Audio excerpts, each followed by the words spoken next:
যখন মাইয়েতকে কবরে শোয়ানো হয় তখন সে তাকে দাফন করে যাওয়া ব্যক্তিদের হাঁটার খসখস আওয়াজ শুনতে পায়। এরপরে তাকে যখন শুইয়ে দেওয়া হয়, সে যদি মুমিন ব্যক্তি হয় তাহলে তার মাথার দিকে তার সলাত এসে দাঁড়িয়ে যায়। দুনিয়াতে আপনি যে নামাজগুলো পড়েছেন, আমি যে নামাজগুলো পড়ছি, এগুলো মাথার দিকে দাঁড়িয়ে যায়। ডান দিকে চলে আসে তার সওম মানে কি রোজা, বাম দিকে চলে আসে যাকাত, তারপরে পায়ের দিকে চলে আসবে তার আত্মীয়তার সম্পর্ক রক্ষার ইবাদত, তার এই যে অন্যান্য দান সদকা, তার নফল আমল, তার তাসবিহ তাহলিল, তার কোরআন তেলাওয়াত ইত্যাদি পায়ের দিকে চলে আসবে। এখানে একটা হাদিস এসেছে, সূরাতুল মুলক যে ব্যক্তি রাতের বেলা তেলাওয়াত করবে, কোন সূরা ভাই? তাবারাকাল্লাযী বিয়াদিহিল মুলক ওয়া হুয়া আলা কুল্লি শাইইন কাদির। এই সূরা যে ব্যক্তি রাতের বেলা করে তেলাওয়াত করবে, ইনশাআল্লাহ সূরা মুলকও কবরে তার সাথে থাকবে এবং কবর আযাব থেকে সূরা মুলক তাকে বাঁচাবে ইনশাআল্লাহ। আমি বুঝাচ্ছি যে কি অবস্থাটা হবে।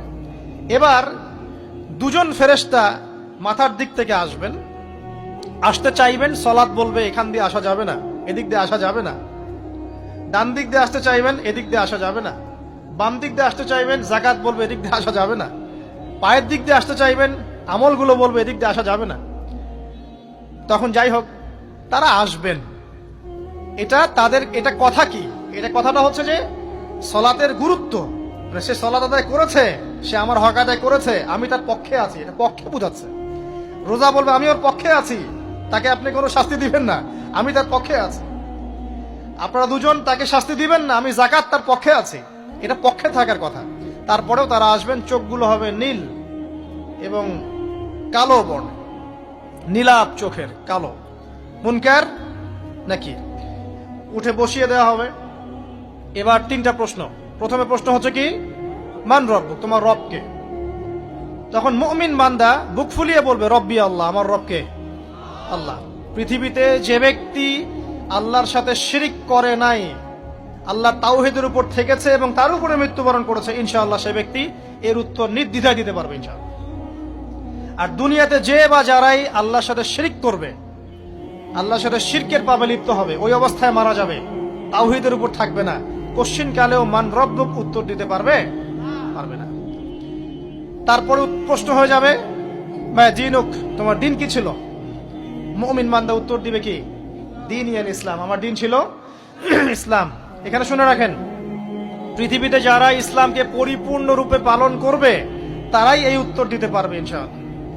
যারা ইসলামকে ঠাট্টা বিদ্রুপের হাসি তামাশার পাত্র বানিয়েছে, মন চাইলে কিছু করি, মন চাইলে কিছু করি না, সহজগুলো একটু আমল করি, বাকি কিছুর আমল ধারি না, হ্যাঁ, নামাজ পড়ি, সুদ ছাড়তে পারি না, ঠিক আছে, বছর বছর ওমরা করি, এদিকে ঘুষ দুর্নীতি ছাড়তে পারি না, ইসলামকে ঠাট্টা তামাশার পাত্র বানিয়েছে, এরা কোশ্চিন কালে উত্তর দিতে পারবে না মা দীনুক, দিনে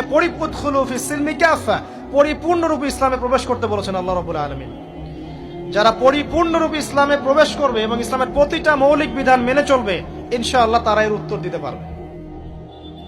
এরপরে আসবে তৃতীয় প্রশ্ন, নবী সাল্লাল্লাহু আলাইহি ওয়াসাল্লামকে দেখানো হবে। যখন দেখানো হবে তখন সূর্য যখন ডুবে যায়, যে দৃশ্যটা আমরা দেখতে পারি না, ওই দৃশ্যটা ভেসে উঠবে এবং মুমিন বান্দা অস্থির হয়ে যাবে, বলবে আমাকে ছেড়ে দাও, আমি নামাজ পড়বো। সুবহানাল্লাহ। কারণ তার কাছে মনে হবে যে আসরের ওয়াক্ত হয়ে গেছে, আসরের ওয়াক্ত হয়ে গেছে, আসরের ওয়াক্ত চলে যাচ্ছে, আমাকে নামাজ পড়তে হবে। চিন্তা করেছেন?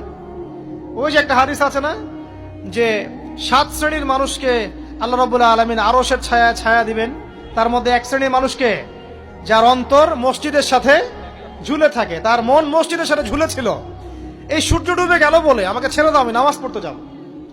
তখন ফেরেশতারা বলবেন তোমাকে নামাজ পড়তে দেয়া হবে, তবে তার আগে তুমি এর উত্তর দাও। কি উত্তর? এই ব্যক্তির দিকে তাকাও। তখন নবী সাল্লাল্লাহু আলাইহি ওয়াসাল্লামকে দেখানো হবে, সাল্লাল্লাহু আলাইহি ওয়াসাল্লাম দরুদ পড়বেন, বলা হবে যে এই ব্যক্তির সম্পর্কে তোমার কি ধারণা? মান হাযা রাজুলু বুইসা ফীকুম, এই ব্যক্তি কে, যাকে তোমাদের কাছে পাঠানো হয়েছিল? মুমিন ব্যক্তি নির্দ্বিধায় বলে দিবে যে তিনি হচ্ছেন আমার নবী মুহাম্মদুর রাসূলুল্লাহ সাল্লাল্লাহু আলাইহি ওয়াসাল্লাম। দেখুন, পৃথিবীতে যে বা যারাই নবী সাল্লাল্লাহু আলাইহি ওয়াসাল্লামের সুন্নতের উপর আমল করবে, ইনশাআল্লাহ সে তার উত্তর দিতে পারবে। দুনিয়াতে যারা নবীর সুন্নতের 5 পয়সা পরোয়া করছে না, তার আদর্শের 5 পয়সা দাম দিচ্ছে না, তারা কোশ্চিনকালে উত্তর দিতে পারবে না। নাম হতে পারে আব্দুর রহমান, আব্দুর রহিম, নবীর সুন্নতের ধার ধারে না, তারা উত্তর দিতে পারবে না। নবীর সুন্নতের গুরুত্ব কত গভীর, এটা আমাদেরকে এখান থেকে বুঝতে হবে। তাই প্রিয় যুবক ভাইরা, মুসলিম ভাইরা, আমাদের জীবনটাকে নবীর আদর্শ এবং সুন্নতে ঢেলে সাজাতে হবে। সকাল থেকে সন্ধ্যা পর্যন্ত প্রতিটা কাজ করব কার তরিকায়? রাসূলের তরিকায়। নামাজ পড়বো তার তরিকায়, রোজা, সিয়াম, হজ, জাকাত, আমল, মুআমালাত, আখলাক সব কার তরিকায়?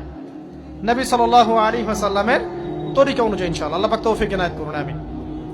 এবার ফেরেশতা দুজন জিজ্ঞাসা করবেন অবাক হয়ে যে তুমি কিভাবে এটা জানলে, তুমি কিভাবে এই 3টা প্রশ্নের উত্তর দিতে পারলে? কারণ বেশিরভাগ মানুষ তো উত্তর দিতে পারবে না, বেশিরভাগ মানুষই এই উত্তর দিতে পারবে না। কারণ কিয়ামতের মাঠে 1999 জন মানুষ জাহান্নামে যাবে, নাউজুবিল্লাহ।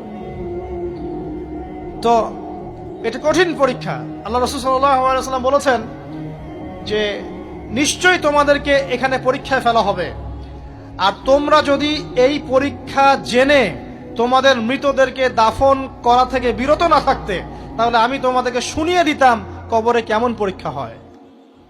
মানে যদি আমরা শুনতে পারতাম যে কবরে কেমন পরীক্ষা হয়, আমরা ভয়ে আমাদের মৃতদেরকে দাফন পর্যন্ত করতাম না। এটা নবীজি বলছেন সাল্লাল্লাহু আলাইহি ওয়াসাল্লাম। তাকে জিজ্ঞাসা করা হবে যে তুমি কিভাবে জানলে এটা? বেশিরভাগ মানুষ তো পারে না উত্তর দিতে। তখন সেই ব্যক্তি বলে বসবে, সেই ব্যক্তি বলবে যে করাতু কিতাব আল্লাহ, আমি আল্লাহর কিতাব এই কোরআন পড়েছি। মুমিন বলবে আমি আল্লাহর কোরআন পড়েছি, ফাআমানতু বিহি, আমি এর উপর ঈমান এনেছিলাম, ওয়া সাদ্দাকতু, এবং সত্যায়ন করেছিলাম। সুবহানাল্লাহ। অতএব দুনিয়াতে যারা দ্বীনের জ্ঞান অর্জন করছে না, কোরআন পড়ছে না, হাদিস পড়ছে না, পড়াশোনার চেষ্টা করছে না, জানার চেষ্টা করছে না, কবরে পাওয়া ডিফিকাল্ট আছে। এটা একটা অন্যতম প্রশ্ন। আমরা কিন্তু মনে করি 3টা প্রশ্ন হচ্ছে, আসলে প্রশ্ন হচ্ছে কয়টা? 4টা। 3টার পরে আরো একটা এক্সট্রা। কিভাবে জানলে? তখন উত্তর দিচ্ছে আমি আল্লাহর কিতাব পড়েছি, ঈমান এনেছি, সত্যায়ন করেছি। সুবহানাল্লাহ।